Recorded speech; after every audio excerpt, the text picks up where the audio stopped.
Let's get more on this subject. We want to take a closer look at the CEO, Reed Hastings, and whether his vision can keep the company in the lead as the competition ramps up. Right beside me, Brad Adgate. He's Director of Research at Horizon Media.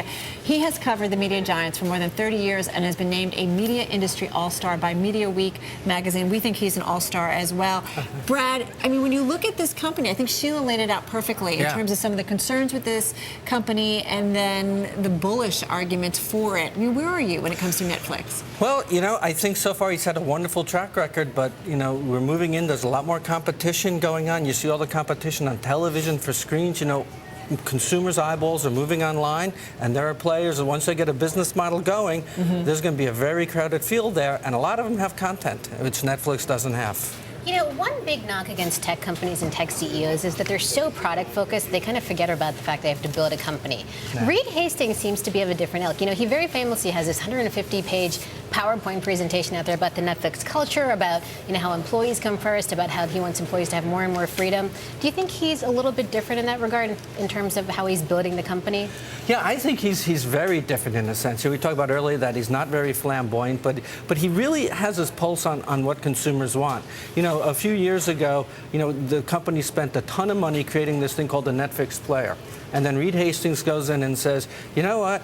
I think there's enough consumer electronic products and enough devices there. They don't need a Netflix player. He spun it off, became Roku, which has been somewhat successful. But what he's done is he's connected his content to 450 devices. And this was in 2008, before there were smartphones, before there were tablets. And of course, Netflix is on all of that as well. So he's been able to stay ahead of the curve. You know, Brad, one thing I found that was interesting in my notes here is you said that you think now that Steve Jobs has stepped down from Apple, he's become Reed Hastings, that is, has become the most popular CEO of tech companies. I find that interesting. What does Reed need to be, though? I think you look at Steve Jobs, you think visionary. Yeah. Does Reed Hastings need to be a visionary in this environment, or does he need to be something who knows how to negotiate the contracts really well, to lock in the content? What does he need to be? Well, I think it's already proven he's a visionary. I think he's done all of this, you know, breaking up his own DVD by mail business and creating at least so far, a very successful streaming video, and willing to change that.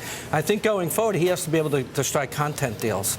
You know, this whole Stars deal, I mean, he kind of poo-pooed it, and he says, okay, you know, 3 years ago, this would have been a devastating deal to the company. Now only 8% of our video streaming comes from Stars. When the deal expires in February 2012, it's going to be 5 to 6%. So really, that's a drop in a bucket to the amount of streaming videos he gets. So I think that, you know, he's going to be forced to make a lot of content deals. I expect him to make some original content deals like House of Cards, which he made, which is going to run in late 2012. And again, that kind of follows a cable model. You know, cable for years just had, the networks had acquired content, and then they started producing original movies, and now they're producing original series. You know, he's dipped his toe into that area, and, you know, content is king. And I expect that some of this money that he's going to save from Stars and the rate increase of 60% for some subscribers, a lot of that's going to go, I think, towards as much original content as it is acquired.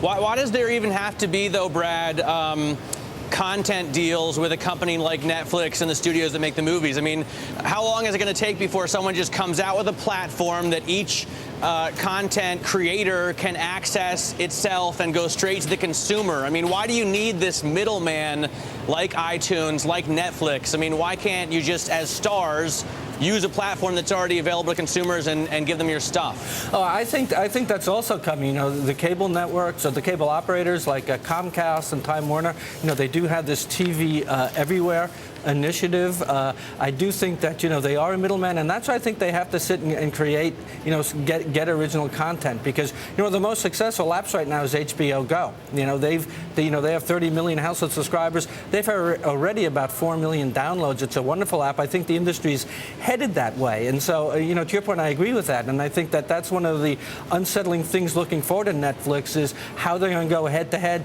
not only with the tech companies like Amazon and Apple and Google, but also with the Time Warners and Sonys and all these other big studios. But it's a rapidly changing model, and the key is to really stay ahead at this point. And he's been able to do that so far. He has. Brad, thank you so much. Brad Adgate, Horizon Media Director of Research, and our own Sheila Dharmarajan.